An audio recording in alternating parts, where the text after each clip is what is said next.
Hey y'all, it's me, and today I'm here with y'all early in the rising. This video just dropped on my mind. As y'all can see, I'm doing my face mask so I could get my skin together and everything like that.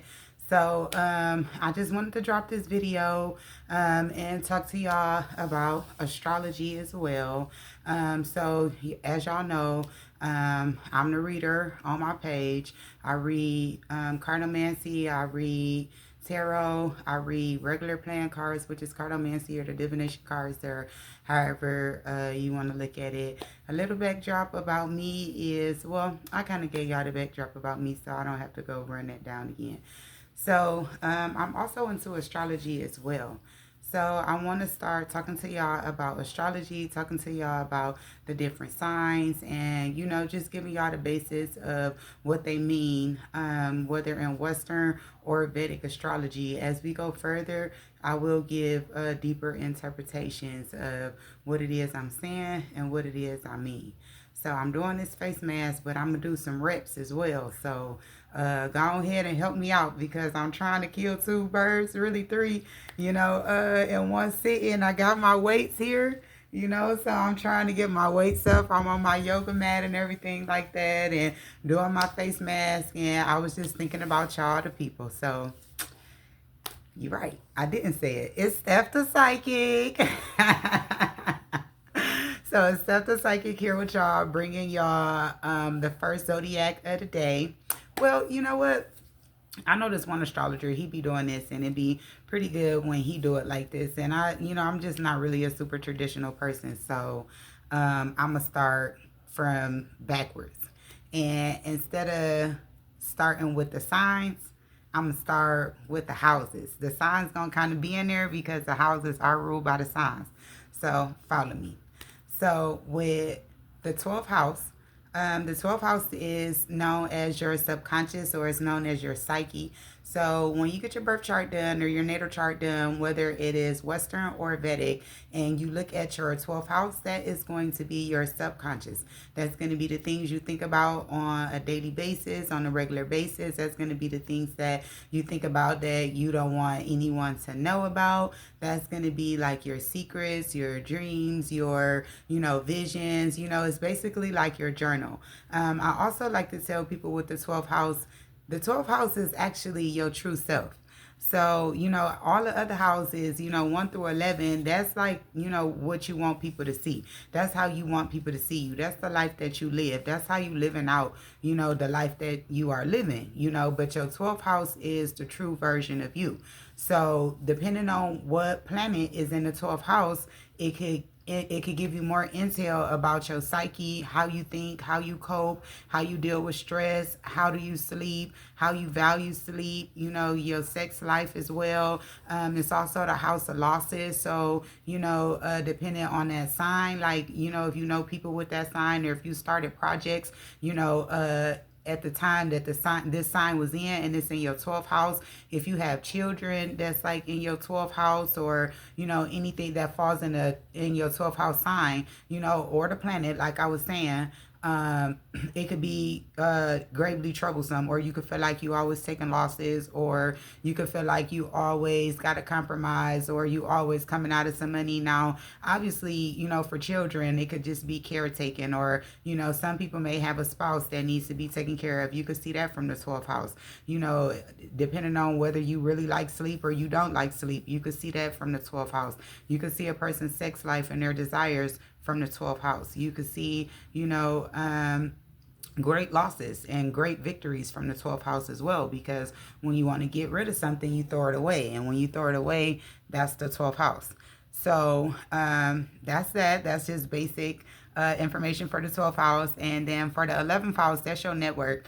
And your money. That's like your weekly money, your money that you get when you go out to work, or when you go work a job. And oh yeah, and the 12th house is ruled by Pisces, and Pisces is ruled by Jupiter. So no matter what sign is in your 12th house, it will always have a Piscean or a Jupiterian or Neptunian, depending on what system you are studying or looking through. It will be Neptunian in Western, and it'll be Jupiter in Vedic. So and again, take it as you please. And then for the 11th house is ruled by Aquarius, and Aquarius is ruled by Uranus and Saturn. Again, depending on which system you use. Vedic, they just say, I want to say Uranus or Saturn. I'm not sure. I have to double check. But I know for me, I just give it to Saturn and Uranus. I don't pick one for Aquarius to rule because Aquarius is Aquarius. So Aquarius rules the 11th house, and we'll talk more about Aquarius and who rules what later. My brain is just not there at this moment. It kind of skip and just remember the stuff that I want to talk about or that I need to talk about at that moment. And I'm not trying to make this video that long because my videos do be long. So with the 11th house, that's going to be your friends, your network circles, your money, where you get your money from, where your help comes from and everything like that. You know, Aquarius is, you know, always pouring out, always giving to the people. You know what I'm saying? So that house is about communities and, you know, for the people and where you get your assistance from. You see what I'm saying? Where you get your help from, your weekly help, you know. And then the 10th house is your house of accomplishments. A lot of people think that the 10th house is the house of work, but the 10th house is not the house of work. The 10th house is the house of your accomplishments, and Saturn rules the 10th house with Capricorn. So with the 10th house, that's going to be like after you get the job, 6th house, and then the 10th house, you work so hard or you work so long, and then you get an accomplishment or you get an accolade or you get a raise or, you know, something like that. Like that's the 10th house. Or like you dreamed of being married your whole life and you never thought it would happen, and then you got married. That's your 10th house. You see, you wanted to relocate or you just wanted to do something big. You want to be seen or you want to accomplish something big. That's your 10th house, your house of accomplishments. And again, that's Saturn and Capricorn. So no matter what sign is in there, it's always going to have a Saturnian or a Capricorn feel. Now, your 9th house, a lot of people like to call that the house of blessings or the house of God or the house of religion or whatever like that. And with the 9th house is ruled by Sagittarius and Jupiter. So with Sagittarius and Jupiter ruling the 9th house, that's like expansion, that's teaching, that's lessons, that's, you know, higher knowledge, that's travel, that's exploration and stuff like that, you know. Gurus, you know, it could be seen as luck and everything. So depending on what planets is in that 9th house, you know what I'm saying?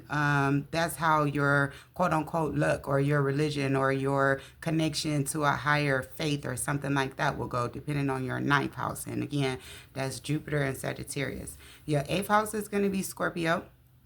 And Scorpio is ruled by Pluto or Mars, depending on, you know, which system you use in, whether Western or Vedic. Either which way, it's like the same energy, just like magnified. It's both saying the same thing: fiery, quick, hot, strong, fast, warrior, you know, transformative, don't mess with me or I'll take you out type of thing, you know. And then, so with the 8th house, that's going to be like shared resources. You know, it's different from the 11th house. The 11th house is your network. So it's like you networking to get these things. And it's like your friends and stuff like that. And it's like weekly or bi-weekly pay. But your 8th house is like shared resources, like with a partner, you know, and it could be with a romantic partner, more than likely like marriage, but it could also be a business. It could be anything, just a partnership where you're sharing your resources, you know. You could even see sometimes people getting government assistance from the 8th house, depending on what planets and, you know, aspects and transits and stuff like that is going through there.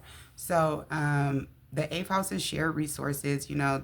Oh yeah, I believe the 8th house is also like in-laws and stuff like that, but it mainly has to do with partnering up with somebody to get more or to share, you know, what you got. It's also the death and rebirth, you know, the phoenix energy and everything like that. A lot of people think it's like a scary death house, but it's just saying that some type of either mental or physical thing is going to go through a transformation.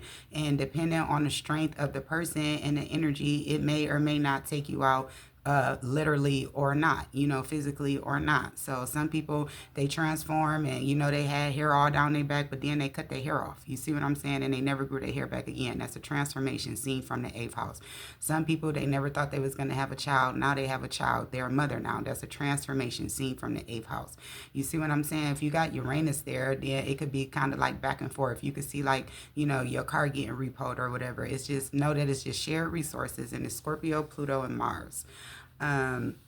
for the eighth house. And then so for the seventh house is going to be Libra, and that's going to be ruled by Venus. And Venus does rule two houses. It rules the second house and the seventh house. But it's with totally different energy. So with the seventh house, that's going to be masculine Libra energy. So this energy is not going to be like Taurian energy, although they rule by the same planet. This Libra energy is going to be a bit masculine. It's going to be a bit business minded. It's going to be, not really in its feelings. It's going to be kind of like factual. When you think of Libra, Taurus, you want to think of like police officers, you want to think of judges, you want to think of counselors, you want to think of, medians and stuff like that.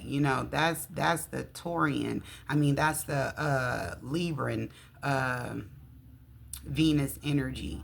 So that's the seventh house, partnerships and stuff like that, business partnerships, friendships, best friendships, marriage is also seen from the house. I know I'm going backwards because I was telling you where I got the inspiration from the one astrologer that I follow. So with the seventh house is really the beginning of the eighth house. If I was to be going from 1 through 12, you start your marriage in the seventh house, and that's what it starts out as. But then you get to walking and you get to the eighth house, and that's like the result of your seventh house marriage, or your partner.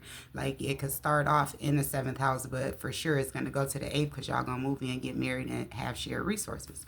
So that's the seventh house.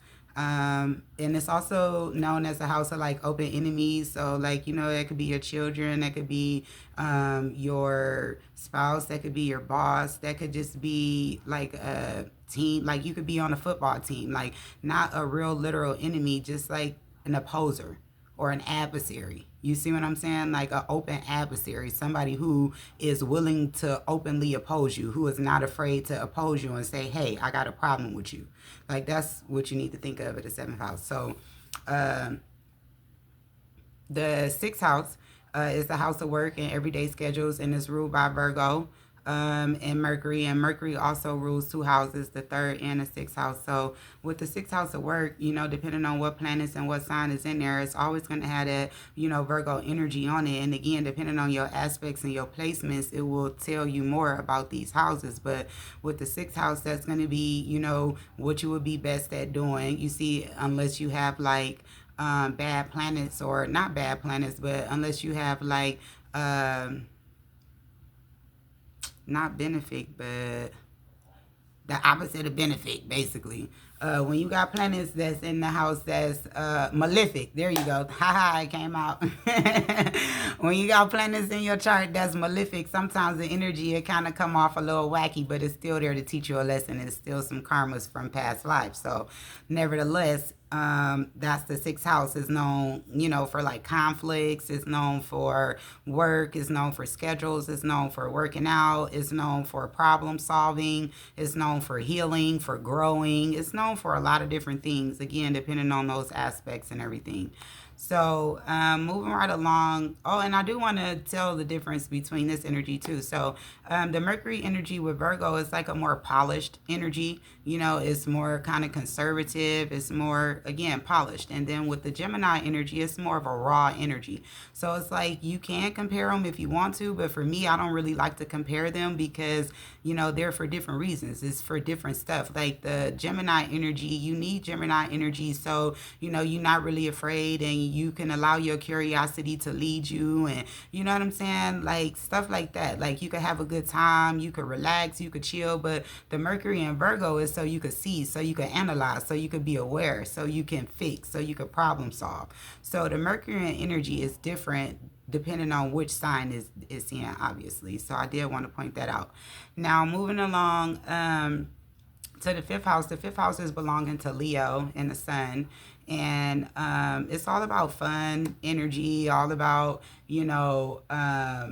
media. It's all about, watching TV, playing games, being out there with the boys, being in the jungle, hanging out with your girls, putting on some makeup, going out, dancing, shaking your rump. It's like wild energy. Let's have some fun. Let's run wild. Let's cut loose. They do know how to provide and take care of the things that need to take care of. However, it's like they're going to do that, but then they're going to go balls to the walls, and they're not going to feel no type of way about it because guess what, honey? I took care of all of my responsibilities and all of my business now.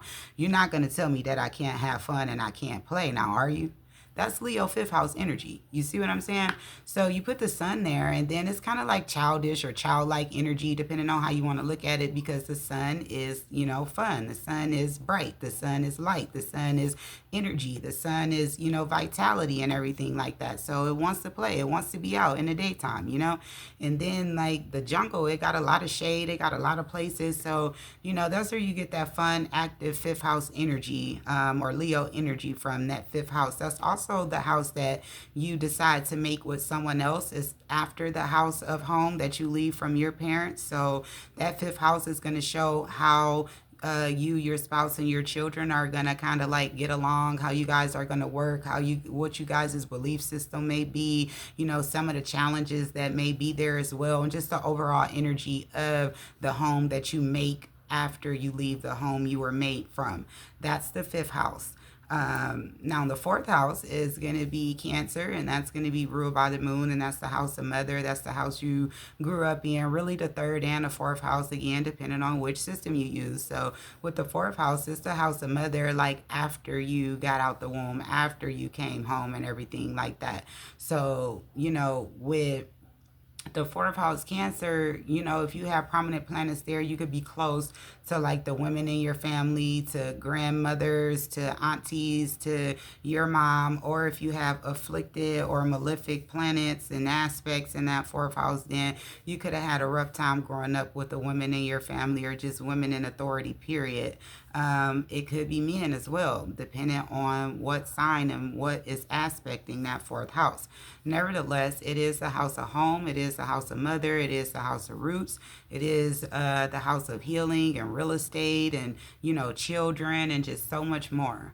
So with the third house, that is another Gemini ruled house, and that's going to be, or a Mercury ruled house, and that's going to be Gemini's energy there. And that's like the house of the lovers. That's like neighborhood energy, everyday energy, from the school to the store, So if you got, Gemini there, it should be like a pretty, smooth transit. But if you got Sagittarius in your third house, then you may have a difficult time getting around, just around in your neighborhood, because those signs are flopped. It could just, it could be a struggle. Like you could have to go far for work or go far for school or something like that if you got Sagittarius third house. Like you could not have any supermarkets or something like that around by your house or whatever.